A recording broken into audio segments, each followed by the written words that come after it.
क्यों आपस में लड़े थे भगवान परशुराम और हनुमान? पुराणों में बताया गया है कि भगवान परशुराम ने 21 बार क्षत्रिय वंशों का संहार किया था। अब इसके पीछे का क्या कारण है, आइए जानते हैं। इन्हें विष्णु जी का अंश अवतार भी कहा जाता है। परशुराम जी का जन्म देवराज इंद्र के वरदान स्वरूप देवी रेणुका के गर्भ में हुआ था। इनके पिता का नाम महर्षि जमदग्नि था।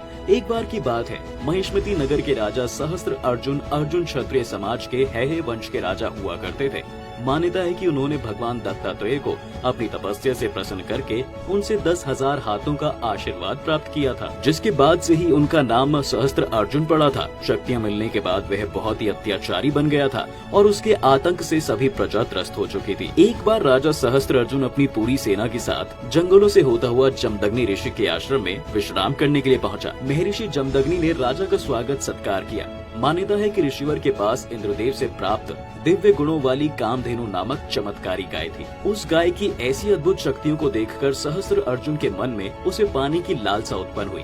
उसने ऋषि से वह गाय मांगी, जिस पर ऋषिवर ने देने से इनकार कर दिया। यह सुनने के बाद सहस्त्र अर्जुन को क्रोध आ गया। क्रोधित दुष्ट सहस्त्र अर्जुन ने ऋषि जमदग्नि के आश्रम को उजाड़ दिया और कामधेनु गाय को लेकर जाने लगा। लेकिन तभी कामधेनु सहस्त्र अर्जुन के हाथों से छूटकर स्वर्ग की ओर चली गई। कुछ समय बाद परशुराम जी आश्रम पहुँचे तो वहाँ की हालत देखकर और अपने माता पिता के अपमान की बात सुनकर क्रोध में आ गए और उन्होंने उसी समय सहस्त्र अर्जुन और उसकी सेना का नाश करने का संकल्प लिया। वह भोलेनाथ द्वारा दिए गए महाशक्तिशाली फरसे को लेकर सहस्त्र अर्जुन के नगर महिष्मती पहुँचे, जहाँ परशुराम जी का सहस्त्र अर्जुन व उनकी सेना के साथ भयंकर युद्ध हुआ, जिसमें भगवान परशुराम ने अपने प्रचंड बल से उस दुष्ट सहस्त्र अर्जुन की हजारों भुजाएं तथा धड़ फरसे से काटकर उसका वध कर दिया।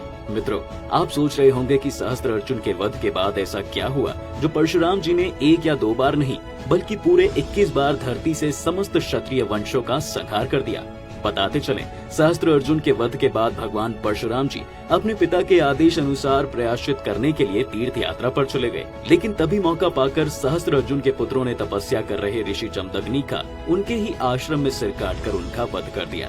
इसके साथ ही आश्रम के सभी ऋषियों का भी वध करते हुए आश्रम को जला दिया। तभी माता रेणुका ने सहायतावश अपने पुत्र परशुराम को विलाप स्वर में पुकारा। जब परशुराम जी माता की पुकार सुनकर आश्रम पहुँचे तो उनकी माता को विलाप करते देखा और वहीं पास ही पिता का कटा सिर तथा उनके शरीर के 21 घाव देखे। यह देखकर परशुराम बहुत क्रोधित हो गए और उन्होंने शपथ ली कि वह है वंश का नहीं बल्कि समस्त क्षत्रिय वंशों का 21 बार संहार कर भूमि को क्षत्रिय विहीन कर देंगे। और उन्होंने अपने इस प्रण को पूरा भी किया था, जिसका उल्लेख पुराणों में भी मिलता है। वहीं कुछ समय बाद परशुराम जी भोलेनाथ की भक्ति में लीन होने के लिए तपस्या करने चले गए। जब कुछ वर्षों बाद उनकी तपस्या पूर्ण हुई तब उन्हें पता चला कि कुछ क्षत्रिय अभी भी बच गए हैं, जिसके बाद उनका क्रोध फिर उजागर हो गया। फिर वहाँ से उस कुल का नष्ट करने जा रहे थे कि बीच मार्ग में उन्हें अंजनी पुत्र हनुमान जी मिले।